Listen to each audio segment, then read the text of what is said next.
Bonjour à toutes et tous, on est vendredi, il est 4 heures, ravi de vous retrouver après une petite semaine d'absence à cause de week-end prolongé la semaine passée.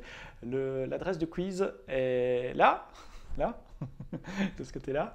J'espère que vous allez bien, toutes et toutes. Merci d'être là à ce rendez-vous hebdomadaire. Donc, si c'est la première fois que vous assistez au quiz, c'est quoi? Bien, nous passons à travers quelques questions de certification AWS. Alors, évidemment, ce ne sont pas les vraies questions de certif, parce que voilà, c'est top secret. Je ne peux pas les sortir. J'y ai pas accès de toute façon. Et puis, si j'y avais accès, je ne pourrais pas les sortir.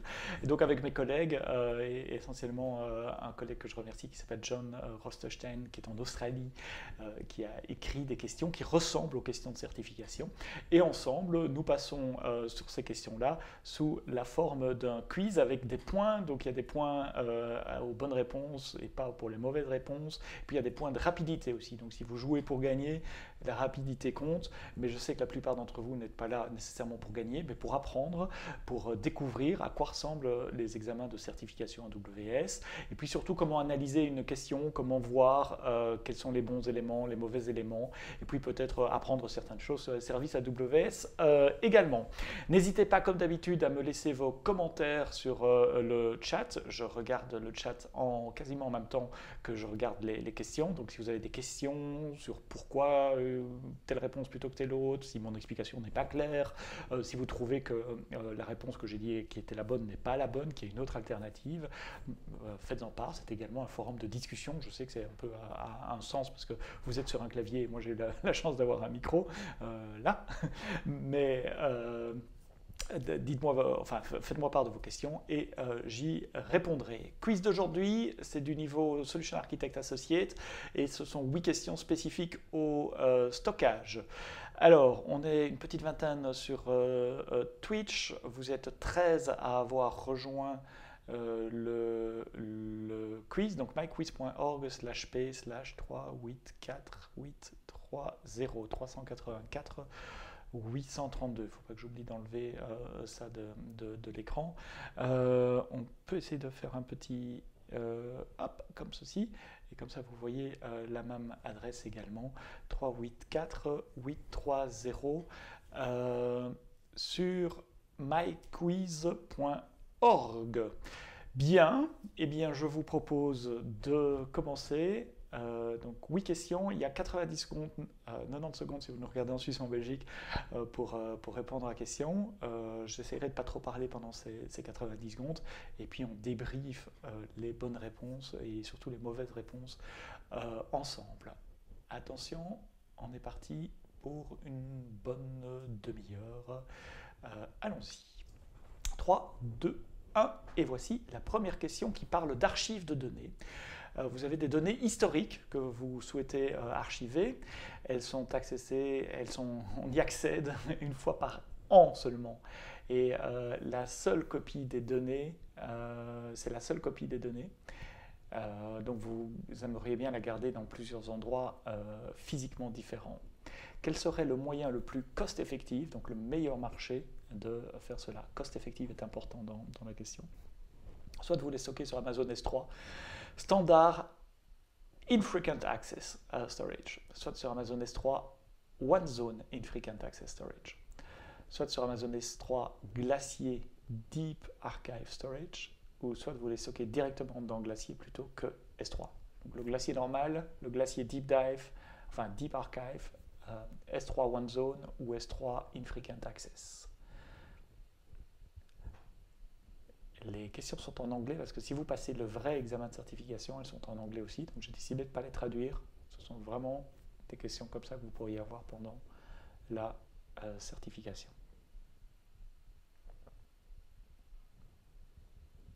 Il reste 15 secondes. Je vois 15 réponses. Donc à mon avis, tout le monde a répondu. Ah non, il y a encore quelques réponses qui arrivent là maintenant. Il reste 4 secondes et attention. La bonne réponse est la réponse C, Glacier Deep Archive Storage. Alors pourquoi est-ce que c'est la C? Laissez-moi faire une petite pause. de cela.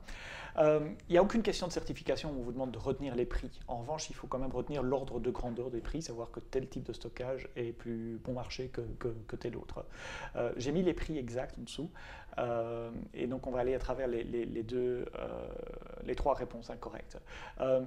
S3, réponse A, Infrequent Access, c'est possible, et effectivement vous allez accéder aux données qu'une fois par an, donc pourquoi pas, mais ce n'est pas le plus cost-effectif. Donc dans la question, il y avait cost-effectif, ce qui coûte le moins cher. Il y a une autre option dans la liste, la réponse C, qui coûte moins cher. Donc on élimine le A. On élimine le B parce que c'est du S3 One Zone Infrequent Access. Et du One Zone, c'est une classe de stockage spécifique sur Amazon S3 où nous n'allons pas dupliquer vos fichiers sur les 3 availability zones d'une région. Vous savez, quand vous déposez un fichier sur S3, il est copié automatiquement dans 3 zones de disponibilité, grosso modo 3 data centers. Et ici, dans la question, il est marqué c'est la seule copie de ces données, donc vous voulez les garder dans plusieurs physical locations. Et donc ça élimine la réponse B, parce que la réponse B, c'est une physical location. Si, par un malheureux hasard, on venait à perdre ce data center pour une raison quelconque, ben vous perdez les données également. C, c'est la bonne réponse. Et pourquoi entre C et D? C'est parce que dans Glacier, il y a 2 classes de stockage.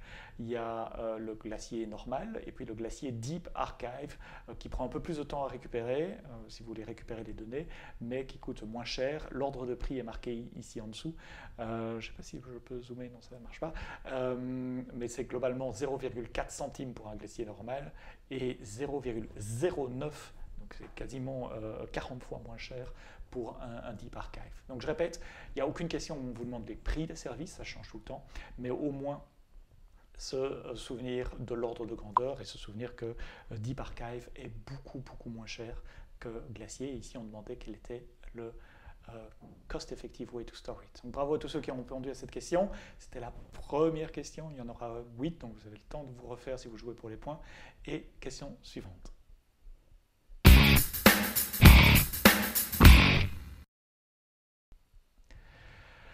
On parle de Windows Share Storage. Vous devez provisionner un file system partagé sur plusieurs centaines d'instances Amazon EC2 avec Windows. Les permissions doivent être gérées à travers votre Active Directory central.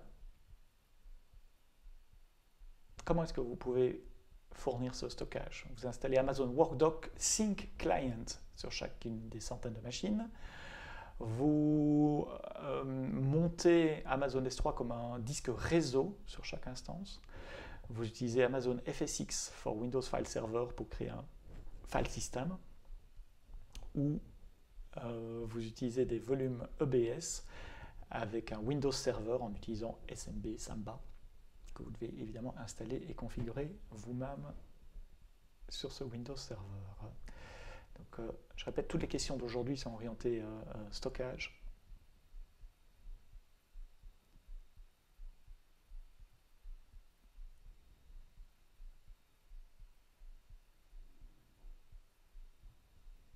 Tiens, je me rends compte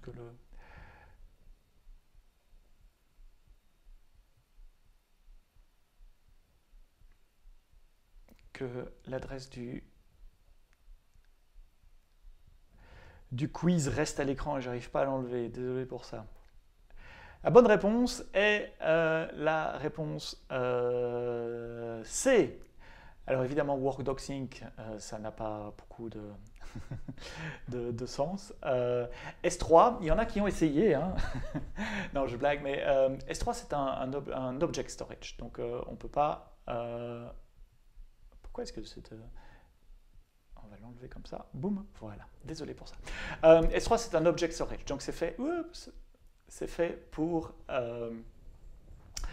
stocker des fichiers, tandis que EBS ou des disques en général, ce sont des block storage. Et donc essayer d'implémenter un block storage avec un object storage, techniquement ça marche, vous allez trouver en open source des drivers qui exposent S3 comme un disque, mais ce n'est pas une solution qu'on recommande, et certainement pas à très grande échelle. Utiliser un Amazon FSX, c'est la bonne solution parce qu'Amazon FSX c'est un file system managé, donc vous n'avez rien à installer, partageable par les machines Windows. Évidemment, vous pouvez faire la même chose à la main, démarrer un Windows Server, mettre des volumes EBS. Je disais, Amazon FSX c'est un service manager pour faire des file systems partagés sous Windows, donc vous n'avez rien à faire. Et puis la réponse D, techniquement elle marcherait, mais vous devriez tout installer vous-même, manager les volumes EBS, manager l'intégration avec l'Active Directory. C'est exactement ce que FSX fait pour vous juste après. Donc la réponse correcte était la réponse C.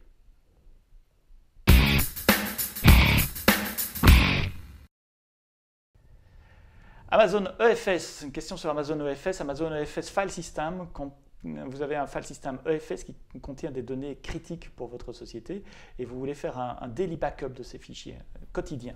Donc quel est le moyen le plus efficace de backuper des fichiers qui sont sur un file system EFS? Vous utilisez la commande R5, rsync pour copier les fichiers vers EBS Provision IOPS Volume. Réponse B, vous utilisez AWS S3 Sync pour repliquer les fichiers sur S3. C, vous créez un backup plan dans AWS Backup. Ou D, vous activez le versioning sur EFS au niveau du file system. C'est une question Amazon EFS, Elastic File System. Pour faire un backup, est-ce que vous copiez sur une autre instance où vous avez des volumes EBS avec rsync? Est-ce que vous copiez vers S3? Est-ce que vous utilisez AWS Backup? Ou est-ce que vous utilisez une fonction built-in de Amazon EFS qui s'appelle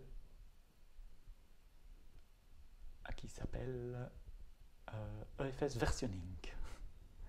22 secondes.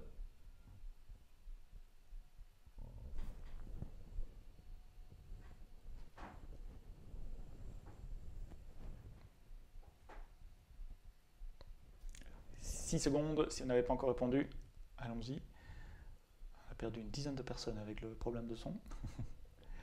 La bonne réponse est la réponse C. Pourquoi A n'est pas une bonne réponse? Parce que vous devriez provisionner vous-même une instance Windows, monter des volumes EBS, etc. Donc beaucoup de travail de provisioning et puis ça coûtera assez cher.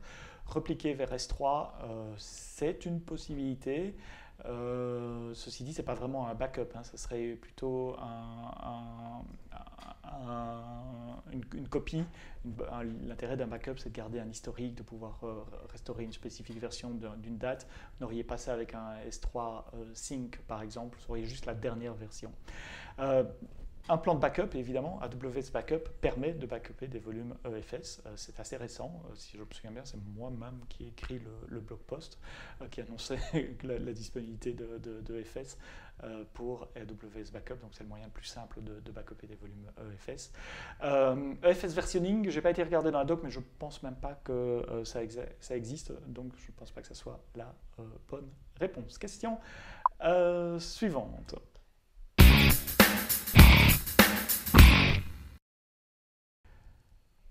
Alors pour répondre au test en live, vous allez sur myquiz.org et vous tapez l'URL 384 830.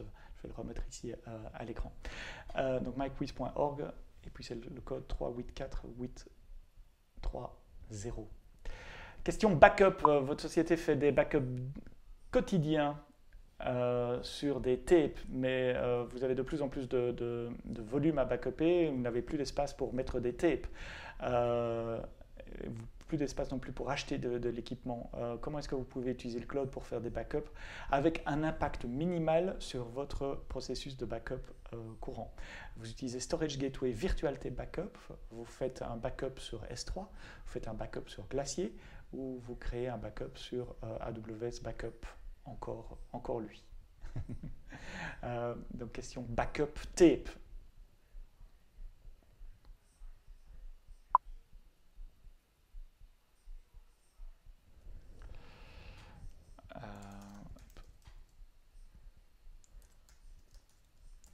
Et il reste 12 secondes. Je vais rajouter le code, l'URL 384 830. J'ai mis dans les commentaires l'URL. Réponse à la question 4, c'est La réponse A, bravo à tous ceux qui ont bien répondu. Pourquoi c'est pas S3? Parce que il faudrait changer en profondeur le système de backup pour envoyer vers S3 plutôt que vers des tapes. Même chose avec Glacier, même chose avec Backup, tandis que l'option qui s'appelle AWS Storage Gateway Virtual Tape Backup. En fait, c'est une virtual machine qui tourne chez vous, mais qui présente des terminaisons iSCSI VTL. VTL, c'est Virtual Tape Library. Donc, vu des softwares de backup, c'est vu comme un robot de tape, comme une armoire avec des tapes dedans. Sauf que chaque fois qu'on écrit sur ces tapes virtuelles, elles sont stockées dans Amazon S3 et vous pouvez gérer une collection de tapes virtuelles sur Amazon S3 grâce à AWS Storage Gateway Virtual Tape Backup. Simon qui me disait, je n'ai pas répondu à la première question. La première question de Simon, c'était ça.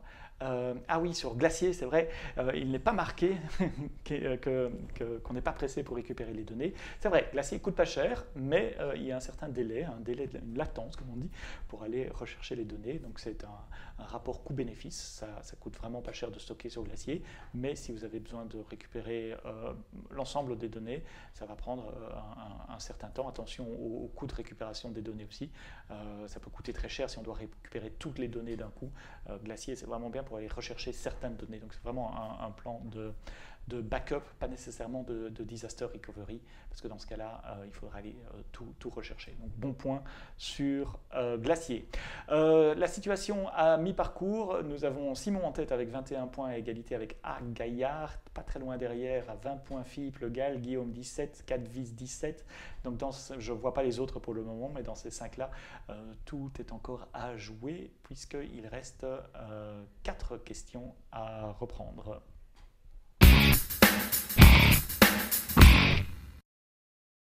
La 5e question est une question Amazon S3. Vous avez un bucket S3 avec des millions d'objets dedans et des centaines d'objets sont rajoutés tous les jours. Mais votre management vous a demandé un audit régulier de ce bucket de manière à lister tous les objets et leurs métadonnées. Quel est le moyen le plus efficace d'obtenir ce listing? Vous écrivez rapidos un script shell avec la ligne de commande AWS. Vous utilisez un cluster EMR. EMR, c'est Elastic Map Reduce, donc c'est du big data, c'est Hadoop, c'est Spark, pour lister tous les objets et tous les préfixes en parallèle. Vous utilisez S3 Inventory, où vous utilisez une fonction lambda qui update une table DynamoDB à chaque fois qu'un objet est ajouté et effacé.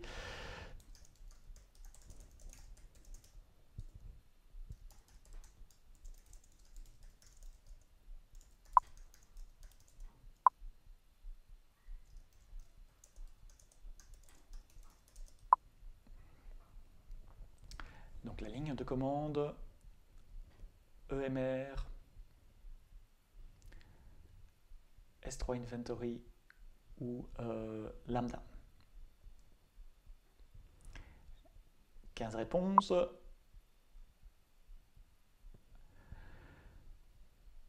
Et la bonne réponse est... Il manque les roulements de tambour encore. S3 Inventory. Donc la ligne de commande, oui ça marcherait, mais ça peut prendre des mois, voire des années pour le faire. Donc à éviter. Non, des années, je blague, mais ça peut prendre très longtemps de lister tous les objets en ligne de commande. L'idéal serait de le faire en parallèle. Et au fait, quand moi j'ai commencé ma carrière sur AWS, je parle d'il y a 7 ans, c'était ce qu'on faisait. Même dans les cours AWS de Big Data ou d'architecte, il y avait des exercices basés sur EMR. Donc on démarrait des clusters de machines et ces clusters allaient en parallèle, chacun chercher un segment du namespace, par exemple la première machine, tous les noms de fichiers qui commencent par A et puis par B, etc. Et traiter ça en parallèle puisqu'Amazon S3 est massivement parallèle. Donc B est techniquement une bonne réponse, mais il y a la petite phrase derrière qui dit What is the most efficient way? Et évidemment la réponse B n'est pas efficient. il y a un voisin qui fait du bricolage. Amazon S3 Inventory, c'est une fonction relativement récente d'S3 qui permet de faire un inventaire. Donc vous configurez l'inventaire sur S3 et vous lui dites dans quel bucket délivrer ça. Et tous les jours, je crois, Amazon S3 va vous délivrer un fichier texte qui est un inventaire, donc la liste des fichiers et de leurs métadonnées sur un bucket spécifié. Donc c'est Amazon S3 Inventory, le moyen le plus simple, le plus efficace de faire ça. Vous le configurez, puis vous n'avez plus rien à faire, vous attendez le lendemain matin et vous obtenez votre fichier. Techniquement, pourrait peut-être marcher, mais ne colle pas à la dernière phrase. Le most efficient way d'obtenir ce listing. Si à chaque fichier, vous deviez déclencher une lambda, les stocker DynamoDB, puis interroger DynamoDB, c'est un peu une usine à gaz. Ça marcherait, hein, mais ce ne serait pas nécessairement la solution la plus facile. Question 5, côté score, Simon, Cadvis, Philippe Le Gall se tiennent dans un mouchoir de poche. Quelqu'un qui dit, Simon qui dit sur la D, ah oui, si les fichiers existent déjà, vous ne les aurez pas dans DynamoDB puisque votre lambda ne se déclenchera que pour les nouveaux fichiers qui sont ajoutés aussi. C'est une bonne remarque également. Déjà 5, décidément ça va vite, plus que 6, 7, 8, plus que 3 questions. Attention, question suivante.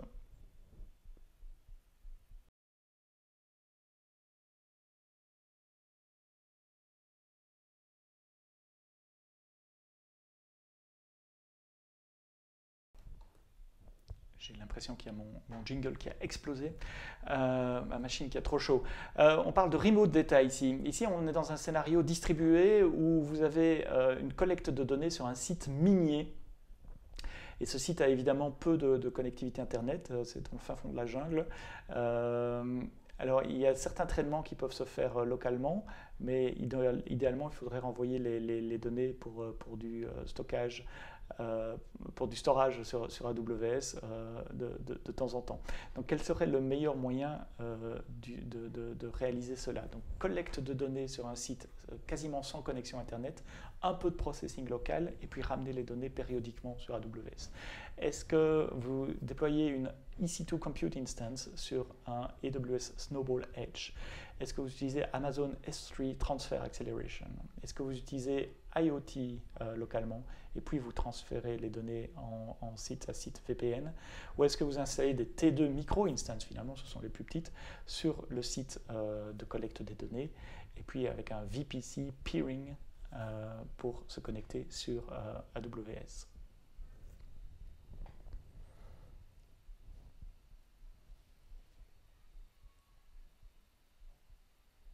10 secondes, 5 secondes, et attention, la bonne réponse est la réponse A, avec pas mal de réponses, 60% de bonnes réponses. Bravo à Philippe, Linis, Guillaume. Alors, S3 Transfer Acceleration, ça permettrait éventuellement d'envoyer des données à S3, mais il y a quand même un Limited Internet Connectivity sur le site. Et puis, ça ne répond pas à l'autre partie de la question qui est traitement local des données. Donc, Simple Anomaly Detection will be run locally. Donc, ça veut dire qu'il y a quand même du compute qui doit tourner sur site. Donc B ne correspond pas.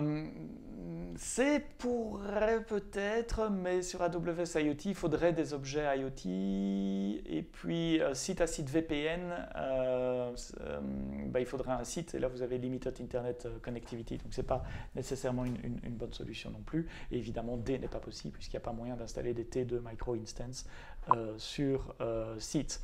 Donc, c'est quoi le snowball? Je vais essayer de vous mettre une photo d'un snowball. Tiens, snowball.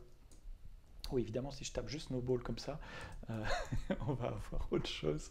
Voilà, ça c'est un snowball. Donc c'est une machine qui est conçue pour le transport, qui est conçue pour être mise, envoyée par UPS, par FedEx ou quelque chose comme ça, plein de disques durs et de compute également.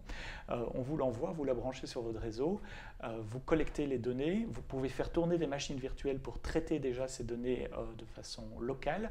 Et puis quand vous en avez plus besoin, quand vous avez besoin de ramener ces données vraiment dans le cloud AWS, eh bien vous nous la renvoyez par la poste simplement. évidemment, ou par UPS ou FedEx.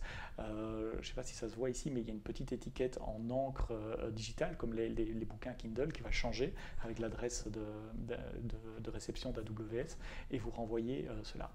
C'est super résistant. Il y a l'armée américaine qui a fait des tests avec ce truc-là en les balançant par parachute et autres. C'est conçu pour résister à du transport, à de la poussière, à de la chaleur et des tas de choses comme ça. Et donc on peut faire tourner du compute depuis une récente itération des Snowball. On peut également mettre une petite machine virtuelle et la faire tourner. Vous provisionnez cela dans la console AWS, on vous l'envoie, ça prend une semaine.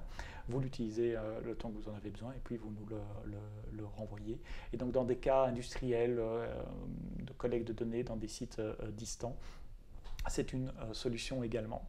Il y a Xtalif qui nous dit une snowmobile, si la mine est praticable. Je ne sais pas si on a une image de snowmobile, ça vaudrait peut-être la peine aussi. Snowmobile. En fait, snowmobile, c'est un snowball, mais XXXL. Donc c'est un camion plein de disques durs qu'on peut envoyer là où vous devez collecter vos données. Par exemple, il y a une image ici où il y a le snowmobile à côté de data center. Vous le connectez dans vos data centers. Il y a évidemment plein de connexions réseau redondantes. Vous transférez vos données dans la snowmobile et puis on amène la donnée chez AWS et on remet ça sur votre S3 ou à l'endroit où vous souhaitez nous l'envoyer. Donc voilà les trois objets. Snowball, ça c'est juste données. Snowball Edge, c'est données plus un peu de compute. Et puis Snowmobile pour les très gros volumes de données. Je disais toujours quand je donnais des cours, ne sous-estimez jamais la bande passante d'un camion. La latence est très mauvaise parce qu'on parle en jours, voire en semaines pour balancer, mais ce sont des pétabytes de données d'un seul coup, donc la bande passante est absolument énorme. Voilà pour cette question 6 qui j'espère vous aura fait sourire un tout petit peu. Question 7 et 8, je vais essayer de remettre le jingle, mais sinon on revient sans jingle. Cette fois-ci, le jingle est bien parti. Question sur EBS. Votre management vous demande de faire des backups d'une instance Amazon EC2 au cas où la configuration devrait être restaurée. Quel est le moyen le plus efficace de faire ça? Quel est le moyen le plus efficace de faire ça? Vous pouvez A, créer un cron job sur chaque instance pour backuper les données vers S3. B, vous pouvez configurer CloudWatch Event pour créer une Amazon Machine Image chaque semaine. C, vous pouvez déclencher une fonction lambda toutes les semaines pour repliquer vos volumes EBS et les cold storage disks, ou vous pouvez utiliser un snapshot lifecycle policy avec l'API Amazon Data Lifecycle Manager. Pour être tout à fait honnête, il y a une cinquième réponse qui me semble encore plus correcte, mais elle n'est pas là. Donc on vous demande sur ces quatre-là, quelle serait la moins mauvaise des quatre. Pourquoi j'ai laissé la question comme ça? Pourquoi je n'ai pas été mettre une réponse différente, plus récente? Parce que ça peut arriver dans les vrais examens qu'on lance un nouveau service, une nouvelle fonction, et que les questions d'examen ne sont pas mises à jour immédiatement. Ça prend quelques mois avant qu'elles soient mises à jour. Et donc vous pourriez avoir, tiens, j'ai lu un blog post de Seb récemment qui disait qu'il y avait un truc là qui serait la bonne réponse, mais elle n'est pas là. Donc ok, il faut faire avec. Et voyons ce qu'on peut faire avec dans ce cas-là. La bonne réponse est la réponse D. Vous créez un Snapshot Lifecycle Policy sur Amazon Data Lifecycle Manager. Donc pourquoi les mauvaises réponses sont mauvaises? Parce qu'évidemment un cron job pour backuper sur S3, de nouveau, c'est pas un backup, c'est un snapshot, enfin c'est une copie des dernières versions, donc c'est pas nécessairement un snapshot sur lequel vous pouvez aller restaurer une certaine version, donc personne n'a répondu ça très bien. CloudWatch Event pour créer une Amazon Machine Image. Je ne sais pas si c'est possible. CloudWatch Event qui se déclenche à intervalles réguliers, qui déclencherait peut-être une... Oups! Qui déclenche... J'ai oublié de poser. Qui déclencherait une lambda. Pourquoi pas. Déclencher une fonction lambda pour repliquer les volumes EBS, ce n'est pas nécessairement le plus efficace non plus, tandis que le Lifecycle Manager sur EBS, c'est exactement ça, c'est une fonctionnalité d'EBS qui vous permet à intervalles réguliers de gérer vos snapshots, donc de faire des copies de snapshots. Donc c'est le moyen le plus efficace. Alors, quelle serait la meilleure réponse pour moi? C'est une nouvelle fonctionnalité qu'on a lancée dans Backup il n'y a pas si longtemps que ça. qui permet de faire des backups complets d'instances EC2. Parce que juste faire des snapshots EBS, ce n'est pas nécessairement un backup d'une instance EC2. D'abord, vous pouvez avoir plusieurs volumes EBS attachés à votre instance, et donc il faut tous les copier. Pire que ça, peut-être ces volumes ils sont en RAID, et donc vous devez synchroniser la prise de snapshot pour avoir un snapshot consistant sur plusieurs volumes RAID. Et puis une instance EC2, c'est pas que ces disques, il y a aussi toutes les métadonnées autour. C'est quoi le rôle IAM, c'est quoi le user data, c'est quoi les security groups, etc. Et donc si vous voulez restaurer une instance, juste avoir les disques, ça ne suffit pas. Il faut aussi se souvenir de certaines caractéristiques de l'instance.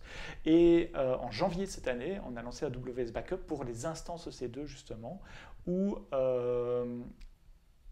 vous pouvez déclencher des plans de backup toutes les semaines, tous les jours, enfin vous définissez la fréquence, vous dites l'instance que vous voulez copier et automatiquement on va copier tous les disques plus les métadonnées, ce qui vous permettra de recréer une machine EC2 identique.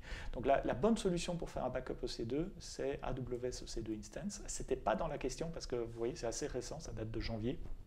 Les questions ont été écrites en novembre et décembre l'année passée. Et donc ça, c'est un cas réel qui peut arriver dans vos examens de certification aussi. Vous savez qu'il y a quelque chose de mieux, mais ce n'est pas dans les réponses. Donc concentrez-vous sur les réponses. La bonne réponse est souvent la moins mauvaise dans les réponses que vous avez.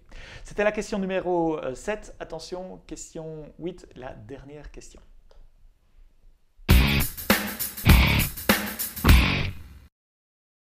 C'est une question qui porte sur Glacier. Votre société a une obligation légale de retenir, de garder tous les emails pour 7 années.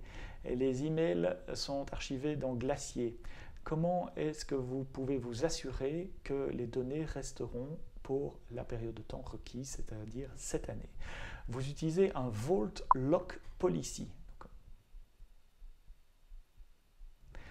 Vous activez le Vault Versioning, les versions de Vault. Vous créez une policy Glacier Delete Vault Deny que vous donnez à tous les utilisateurs IAM, où vous mettez une expiration sur le Vault de 84 months qui, je suppose, correspond à 7 ans. Je n'ai pas fait le calcul, mais oui, c'est ça. 12 x 7, c'est 84. Il y a Simon qui a cliqué trop fort sur sa souris pour la dernière question. Jouer pour les points. Désolé. J'espère que tu peux passer en note de frais une souris.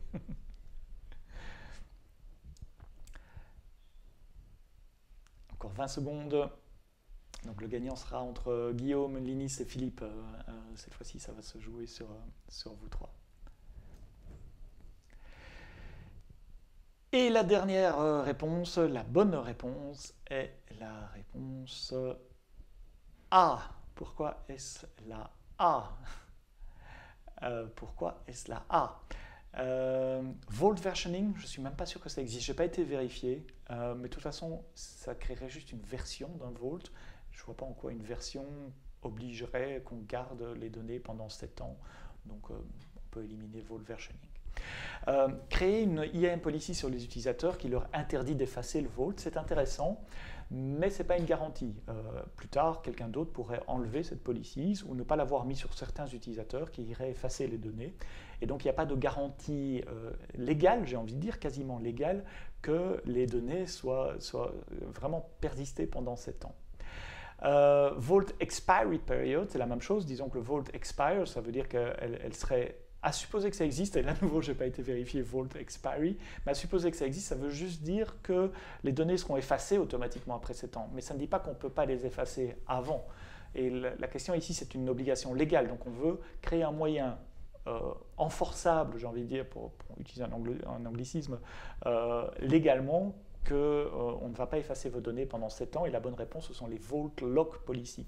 Donc, l'idée d'une Vault Lock Policy, c'est de mettre une policy, vraiment une policy sur votre Vault, et une fois que cette policy est mise, elle ne peut pas être enlevée pendant la période de temps que vous avez définie. Alors évidemment, vous pouvez la tester avant, mais une fois que vous dites c'est bon, il y a un truc interne dans Glacier qui se déclenche qui fait que vous ne pourrez plus jamais enlever cette policy pendant la période de temps que vous avez définie. Et donc en quelque sorte, c'est bien ça. Ça donne une garantie légale qu'il n'y ait pas moyen d'effacer vos données. Amazon Vault Lock Policy, c'est pas dans le bon ordre, Glacier, mais en général. J'avais été voir juste avant, en préparant évidemment les questions, parce qu'il y avait un exemple de policy, et c'est celui-là que je veux mettre là à l'écran. Donc c'est pour tous les principals, vous interdisez d'effacer ce vault-là, exemple vault, dans ce compte-là, avec une condition numérique less than glacier archive age index 365. Donc ça, c'est une policy qui va dire personne ne pourra effacer ce vault tant qu'il n'aura pas un an, 365 jours. Et une fois que vous le mettez ça, non pas comme une access policy au vault, mais comme une vault lock policy, eh bien, il y a un lock, comme le nom l'indique, et vous ne pouvez plus l'enlever. Et donc pendant un an, vous ne pourrez pas effacer ce fichier. CQFD, c'est ce que Legal demandait. On va regarder les scores dans un moment, mais je crois que ce sont ceux qui sont déjà là. Et donc je pense que c'est Philippe, le gagnant.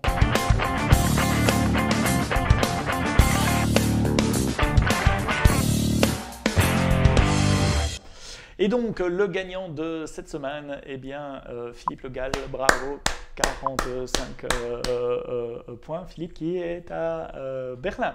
Eh bien, bonjour Berlin, j'espère qu'il fait aussi beau qu'ici à Paris.